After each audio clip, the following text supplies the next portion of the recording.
Assalamualaikum warahmatullahi wabarakatuh. Kita lanjutkan materi manajemen konflik dan perubahan.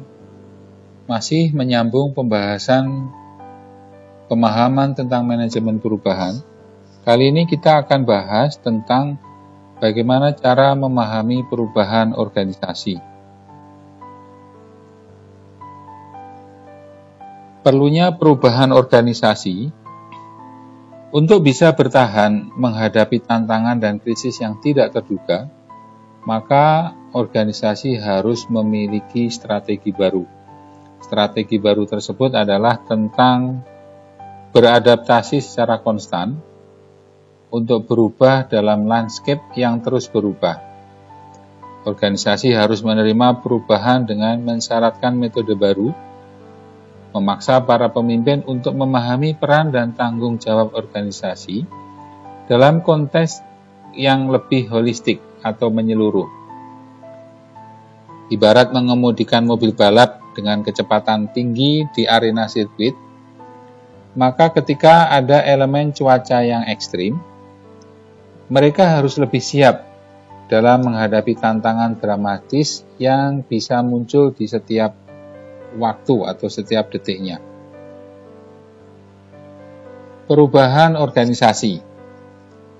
Pada dasarnya semua perubahan yang dilakukan oleh organisasi diarahkan untuk meningkatkan efektivitas organisasi dengan tujuan mengupayakan perbaikan kemampuan organisasi di dalam menyesuaikan diri, menghadapi perubahan lingkungan, juga perubahan perilaku anggota organisasinya.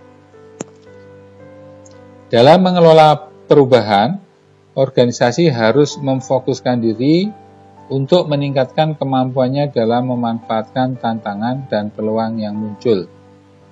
Artinya, organisasi membutuhkan perubahan perilaku manusia dan perubahan proses untuk berhasil. Maka disinilah organisasi membutuhkan peran manajemen perubahan, khususnya di dalam mengelola akibat-akibat yang dimungkinkan terjadi ketika perubahan itu berlangsung. Ada dua hal yang bisa mendorong perubahan di dalam sebuah organisasi, yaitu yang disebabkan karena faktor internal dan faktor eksternal. Perubahan internal atau yang berasal dari dalam organisasi biasanya disebabkan oleh perubahan perangkat keras organisasi atau hard system tools yang biasa disebut dengan struktural, meliputi perubahan strategi, struktur organisasi, dan sistem. Yang kedua, perubahan perangkat lunak organisasi atau soft system tools, atau perubahan kultural yang meliputi perubahan perilaku manusia dalam organisasi tersebut, kebijakan sumber daya manusianya, dan budaya organisasi yang berkembang. Ketiga, perubahan eksternal atau yang kedua, perubahan eksternal biasanya berasal dari luar organisasi, seperti contohnya perubahan teknologi yang semakin terintegrasi ke dalam sistem. Langkah-langkah perubahan organisasi. Yang pertama adalah sosialisasi, yaitu tahap pertama ini yang harus dilakukan di dalam memulai proses perubahan dengan cara melakukan sosialisasi ke semua stakeholder yang melaksanakan dan mereka yang juga akan terdampak oleh perubahan itu.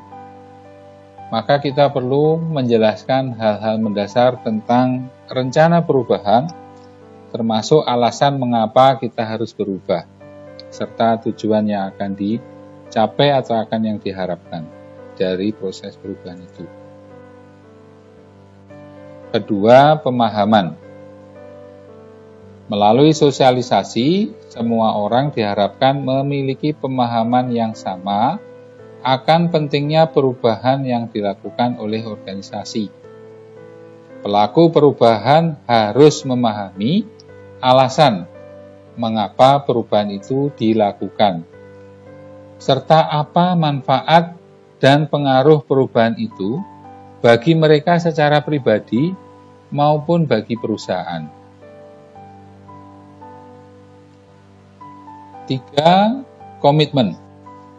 Jadi langkah-langkah perubahan organisasi itu yang ketiga adalah komitmen. Setelah mendapatkan sosialisasi dan pemahaman, maka seluruh anggota organisasi atau perusahaan diminta untuk memiliki komitmen bersama agar perubahan itu dapat diwujudkan.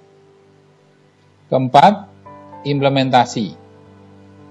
Implementasi merupakan poin terpenting agar perubahan dapat berjalan sesuai dengan rencana organisasi. Perubahan hanya terjadi ketika komitmen yang disepakati dilaksanakan secara nyata. 5. Komunikasi, yaitu implementasi dapat berjalan dengan komunikasi yang efektif dan intens untuk memastikan jalannya perubahan. 6. Evaluasi. Tindak lanjut berupa evaluasi atau audit dilakukan sebagai langkah pengawalan agar perubahan yang terjadi sesuai dengan yang diharapkan dan jika perlu dilakukan tindakan koreksi atau perbaikan.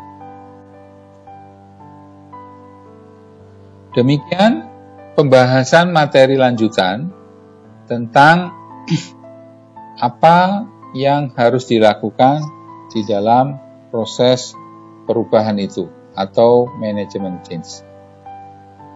Selanjutnya, kita nanti akan teruskan atau kita akan bahas dengan materi-materi lanjutan berikutnya. Terima kasih. Assalamualaikum warahmatullahi wabarakatuh.